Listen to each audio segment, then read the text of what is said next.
Hey everyone, today we're diving into one of our routine inspections. This one's from a data centre project here in the UK.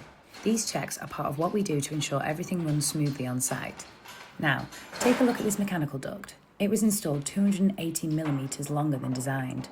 This extra length would have clashed with the brackets that are meant to support the electrical cable trays which hadn't been installed yet. You can see the uni struts are already in place for the drop rods, so it was clear this clash was inevitable. We flagged this issue to the general contractor and the responsible teams on site immediately. Not only that, but we documented everything in a detailed report which we presented at our weekly QA meeting and shared with the client. The result? Action was taken right away. This quick response saved both time and money, as there was no need to rip out and reinstall the brackets.